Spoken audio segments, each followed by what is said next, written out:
Hi guys and welcome back to our YouTube channel. तो हम इस वीडियो में डिस्कस करने वाले हैं part 2 of the Indian constitution जो हमारा बेस्ड है सिटीजनशिप के ऊपर। तो हमारे पार्ट 2 आर्टिकल 5 से आर्टिकल 11 तक चलता है। ठीक है, तो चलो फर्स्ट आर्टिकल हम लोग देख लेते हैं इसका, जो कि आर्टिकल 5। तो यहाँ पे आपको बताया गया है कि अगर आप इंडियन सिटीजन थे उस टाइम पे तो कैसे आप सिटीजनशिप ले सकते हो। ठीक है, उसका क्या एलिजिबिलिटी है। तो फर्स्ट एलिजिबिलिटी थी कि आप या तो पैदा हुए होने चाहिए इस इंडियन टेरिटरी में। ठीक है, दूसरा कि आपके कोई भी पेरेंट्स बॉर्न होने चाहिए इस पर्टिकुलर इंडियन टेरिटरी में।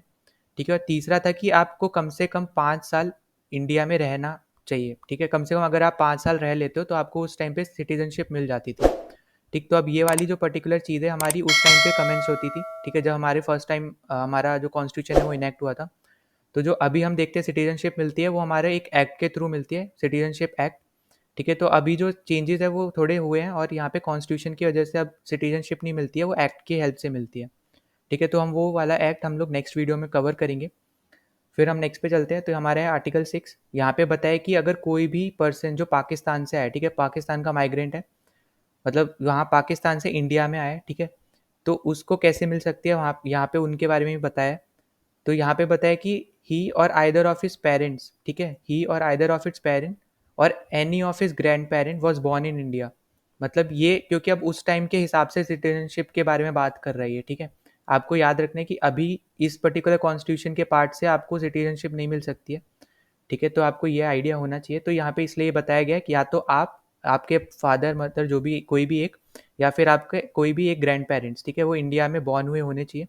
तो उसके हिसाब से आपको सिटीजनशिप मिल जाती थी।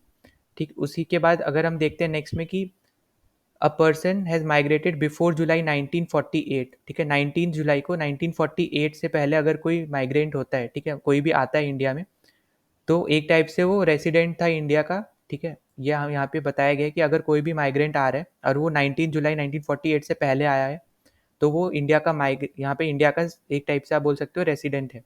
ठीक है, फिर हम नेक्स्ट आर्टिकल में चलते हैं। अच्छा, इसमें ही हमारा जो सेकंड पार्ट है वो पहले डिस्कस कर लेते हैं। 2A हमने ऊपर डिस्कस किया, यहाँ पे 2B है। तो यहाँ पे बताया कि अगर कोई भी माइग्रेंट जो आफ्टर जुलाई 1948 के बाद आया है, ठीक है, अगर पहले आया तो हमने डिस्कस कर लिया कैसे क्या होता है। अब अगर मान लो बाद में आया, ठीक है, तो उसको क्या बोला है कि उसको रजिस्टर्ड करना पड़ेगा। ठीक है, as a citizenship, as a citizen by an officer appointed in the behalf of the government. ठीक है, एक टाइप से यहाँ पे बताया कि अगर कोई 19 जुलाई 1948 के बाद आता है, ठीक, तो यहाँ पे बताया गया कि उसको सबसे पहले रजिस्टर करना पड़ेगा अपने आप को एक ऑफिसर के ऑफिसर पे। ठीक है, जो कि इंडियन गवर्नमेंट ही प्रोवाइड करेगी। ठीक है, और उसके बाद फिर एक एप्लीकेशन बनाई जाएगी और उस एप्लीकेशन को फिर आगे कमेंट्स करके आपको एक सिटीजनशिप दी जाएगी। ठीक है, तो यहाँ पे आपको इसका आइडिया होना चाहिए। और यहाँ पे बताया गया कि यहाँ इस पर्टिकुलर चीज़ को पाने के लिए आपको कम से कम 6 महीने के लिए इंडिया में रहना कंपलसरी है। ठीक है, उसके बाद ही ये पर्टिकुलर जो पार्ट था ये लागू हो सकता था। ठीक है, तो इसका आइडिया आपको होना चाहिए। फिर आर्टिकल 7 पे चलते हैं।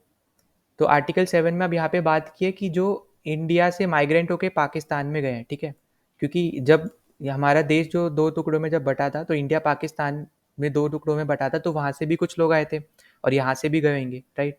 तो उस चीज़ के जब यहाँ से जब जो लोग गए थे तो वो आर्टिकल 7 हमें बताता है। ठीक है, तो यहाँ पे उन्होंने बताया, इस पर्टिकुलर आर्टिकल ने बताया कि जो माइग्रेंट होके पाकिस्तान में गए, ठीक है, आफ्टर मार्च 1 1947, ठीक है, और एक टाइप से रिटर्न कर गए हैं, ठीक है, इंडिया में वापस आ गए। पहले गए 1947 फर्स्ट मार्च से पहले चले गए, ठीक है, उसके बाद चले गए और फिर वापस आ गए।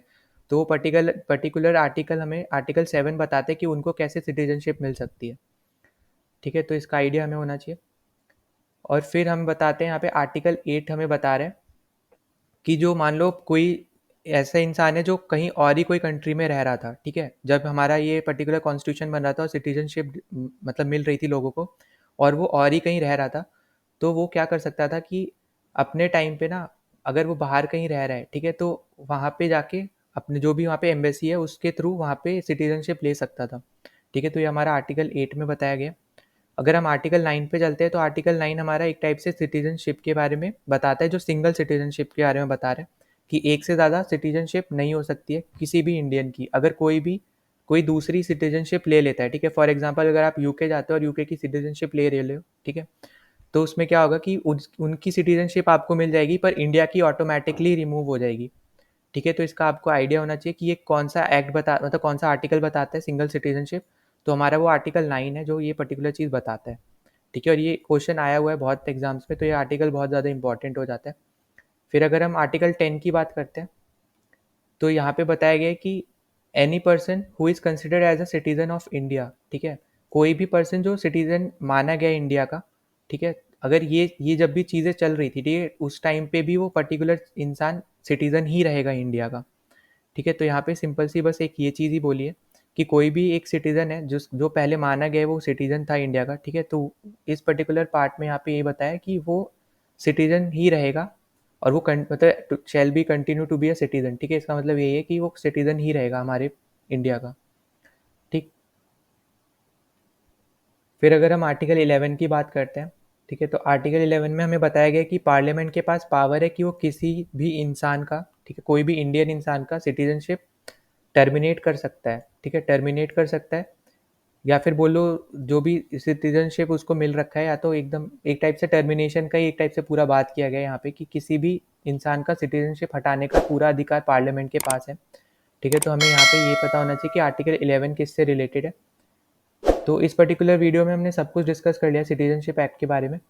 अगर कोई डाउट होता है तो कमेंट सेक्शन में आप पूछ सकते हो, ठीक है। तो अगर आपने अभी तक चैनल को सब्सक्राइब नहीं किया तो प्लीज़ सब्सक्राइब द चैनल। अगर वीडियो अच्छा लगता है तो प्लीज़ लाइक द वीडियो, जितना हो सके उतना ज़्यादा शेयर कर दो। मिलते हैं नेक्स्ट वीडियो में, टिल देन बाय।